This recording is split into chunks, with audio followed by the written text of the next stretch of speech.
ঈদ আসলেই আমাদের সবারই প্রয়োজন পড়ে একটা স্পেশাল রেসিপির। তো আজকে সেরকমই একটা রেসিপি থাকছে, কাবুলি পোলাও। ভিডিওর টাইটেল দেখেই নিশ্চয়ই মাথায় আপনাদের এসেছে যে কেন ইন্ট্রোগেশন এবং এক্সক্লামেশন সাইন। এটা বুঝতে হলে আপনাদের রেসিপিটা ভালো করে মনোযোগ দিয়ে দেখতে হবে। আশা করব রেসিপিটা আপনাদের অনেক ভালো লাগবে। শুরুতেই এর চালটাকে প্রসেস করে নিব। আমি বাসমতি চাল নিয়ে নিচ্ছি। বাসমতি চাল দিয়ে পোলাও বা বিরিয়ানি রান্না করতে গেলে মেজর যে সমস্যাটা হয় সেটা হচ্ছে এই চালটা ভেঙে যায়। এই চালটা ভেঙে যাওয়ার পিছনে কয়েকটা কারণ আছে। প্রথম কারণটা হচ্ছে চালটা পারফেক্টভাবে ভিজিয়ে না রাখা। টোটাল 4 কাপ বাসমতি চাল নিয়ে নিলাম। তো আমি দেখাবো আপনাদের। প্রথম যেটা করতে হবে, চালগুলোকে একদম আলতো হাতে ধুয়ে নিতে হবে। কোনোভাবে এরকম কষলিয়ে কষলিয়ে ধুইতে যাবেন না, এতে করে চালগুলো সাথে সাথেই ভেঙে যাবে। এজন্য আলতো হাতে পরিষ্কার পানি না আসা পর্যন্ত এটাকে ধুয়ে নিতে হবে। এরকম পরিষ্কার পানি না আসা পর্যন্ত চালটাকে ধুয়ে নিতে হবে। তো এই চালটাকে আমরা স্ট্রেট আধা ঘন্টার জন্য ভিজিয়ে রাখবো। এতে করে বিরিয়ানি রান্না করতে গেলে বা পোলাও রান্না করতে গেলে এই রাইসটা আর ভাঙবে না। এর বাইরেও আরও কয়েকটা কারণ আছে, আমি দেখাবো আপনাদের একে একে। চুলে একটা প্যান বসিয়েছি। 2 টেবিল চামচ মতো রান্নার তেল দিয়ে দিব।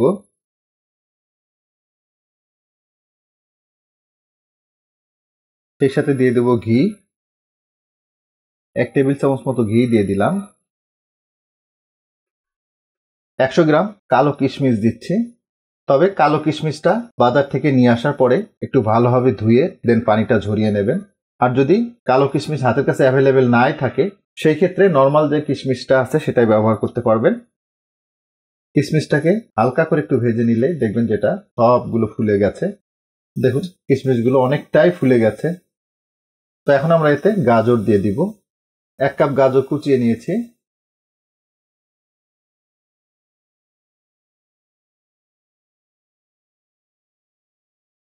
গাজর এবং কিশমিশগুলোকে 3-4 মিনিট মতো একটু ভেজে নিলাম। তো এগুলো হয়ে গেছে, উঠিয়ে নিব।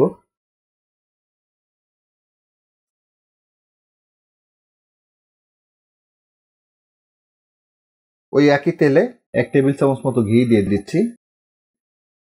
এটা হোমমেড ঘি। এখন এখানে 2 টুকরো দারুচিনি দিচ্ছি। 5-6টা মতো এলাচ, একটা কালো এলাচ বা বড় এলাচ এবং 5-6টা লবঙ্গ। মশলাগুলোকে হালকা করে একটু ভেজে নিলাম। 1.5 কাপ মতো পেঁয়াজ কুচানো দিচ্ছি।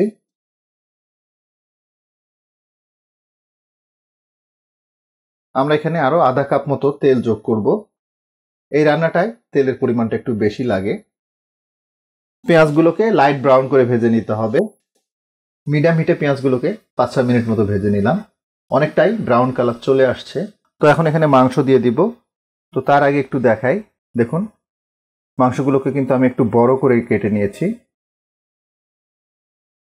আর এই রান্নাটা ইউজুয়ালি বোনলেস মাংস দিয়েই করা হয়।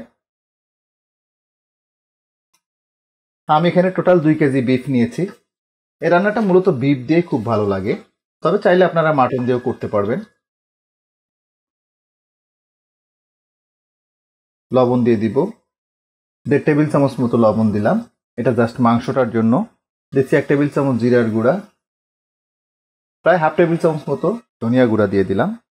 দিব আদা বাটা, প্রায় 2 টেবিল চামচ মতো দিলাম। রসুন বাটা দিচ্ছি 1 টেবিল চামচ। 1 টেবিল চামচ সাদা গোলমরিচের গুঁড়া দিয়ে দিচ্ছি। অথেন্টিক আফগানি পোলায়ে পেঁয়াজের বাইরে শুধুমাত্র মশলা হিসেবে জিরাটা ব্যবহার করে, এর বাইরে কোনো মশলাই ব্যবহার করে না। যেহেতু মাংসটা থেকে মাংসের একটা র স্মেল আসে, আমরা যারা স্পাইসি খাবার পছন্দ করি তো তারা সেই র স্মেলটা সহ্য করতে পারি না বা ভালো লাগে না। এজন্য এই রান্নাটাতে আমরা বাঙালিরা যখন রান্না করি একটু ফিউশন করি, অর্থাৎ সামান্য একটু মশলা অ্যাড করে এটাকে আমাদের মতো খাওয়ার উপযোগী করে তুলি। তবে এভাবে রান্না করে খেয়ে দেখবেন, ইনশাল্লাহ অনেক মজা হবে। মিডিয়াম হিটে মাংসগুলোকে তেল মশলার সাথে প্রায় 15 মিনিট মতো ভেজে নিলাম। দেখুন মাংসগুলো অনেকটাই শ্রিঙ্ক হয়ে গেছে। মাংসগুলোকে সিদ্ধ করে নিতে হবে, আর এর জন্য পানি দিয়ে দিব।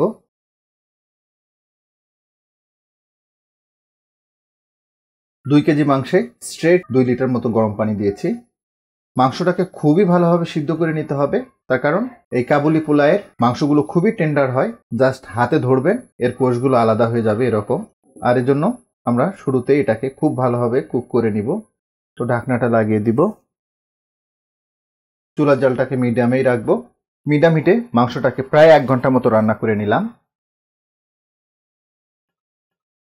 দেখুন ব্রথটা কিন্তু অনেক ঘন হয়ে গেছে, খেয়াল করুন। মাংসটাতে কিন্তু অলরেডি টেন্ডারনেস চলে আসছে। কাবলি পোলাওটা মূলত 1 পট রেসিপি। এর মধ্যে আমরা চালটা দিয়ে দিব। এখন মনে প্রশ্ন থাকতে পারে, তাহলে পানির মেজারমেন্টটা কেমন হবে সেটাও দেখাবো আপনাদের। শুরুতেই যে চালগুলো নিয়েছিলাম এটাকে আধা ঘন্টা পানিতে ভিজিয়ে রেখেছিলাম, দেন আমি পানিটা ঝরিয়ে নিয়েছি।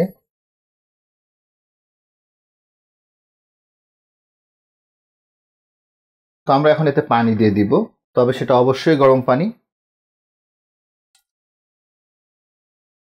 জাস্ট একটা জিনিস দেখাই, পানিটা কটটুক দিতে হবে। দেখুন রাইসটা দেওয়ার পরে রাইসের উপরে জাস্ট আধা ইঞ্চ পরিমাণ উপরে পানিটা থাকবে। রাইসটার জন্য 1 চা চামচ মতো লবণ দিয়ে দিচ্ছি, সেই সাথে দিব 1 চা চামচ চিনি। চিনিটা দিলে এই পোলাওটার স্বাদটা অনেকটাই বেড়ে যাবে। সেই সাথে দিব 1/2 চা চামচ গরম মশলার গুঁড়া। এটা হোমমেড গরম মশলার গুঁড়া, আপনারা যে কোনো প্যাকেট মশলা দিলেও হবে। আচ্ছা, ফাইনালি একটা কথাই বলবো, শুরুতে যেমনটা বলেছিলাম যে বাসমতি রাইসগুলো রান্নার পরে ভেঙে যায়, একটা দেখিয়েছিলাম সময় ধরে পানিতে ভিজিয়ে রাখতে হবে।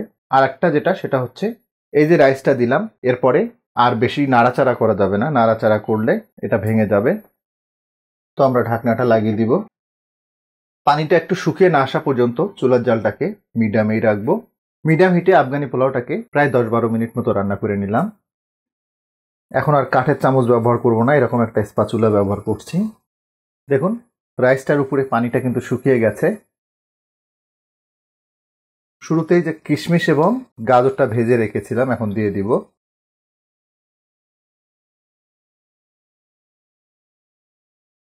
সাইড থেকে এরকম রাইসগুলো উপরে উঠিয়ে দিব। এখন ঢাকনাটা লাগিয়ে দিব। ঢাকনায় যদি এরকম ফুটো থাকে তাহলে ফুটোটা একটা টিস্যু কিংবা লবঙ্গ দিয়ে বন্ধ করে দেবেন। এতে করে ব্যাপারটা ভিতর থেকে আর বাইরে বেরোবে না, তাতে পোলাওটা খুব সুন্দরভাবে দমে থাকবে।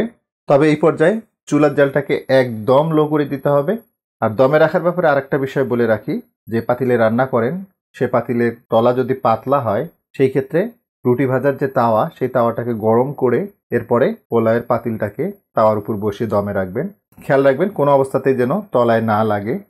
কাবলি পোলাওটাকে আধা ঘন্টা দমে রেখেছিলাম, এর ভিতরে 20 মিনিট একদম লো হিটে আর 10 মিনিট একদম বন্ধ চুলায়। এবার একটু দেখি কাবলি পোলাওটা কেমন হলো। মাশাল্লাহ, একদম রাইসগুলো আলাদা আলাদা, কতটা ঝরঝরে হয়েছে। আসছে ঈদে কিংবা যে কোনো অনুষ্ঠানে এভাবে কাবুলি পোলাওটা রান্না করবেন, সবার কাছে আপনার রান্নার সুনাম ছড়িয়ে পড়বে। তো আজকে পর্যন্তই, সবাই অনেক ভালো থাকবেন। আল্লাহ হাফেজ।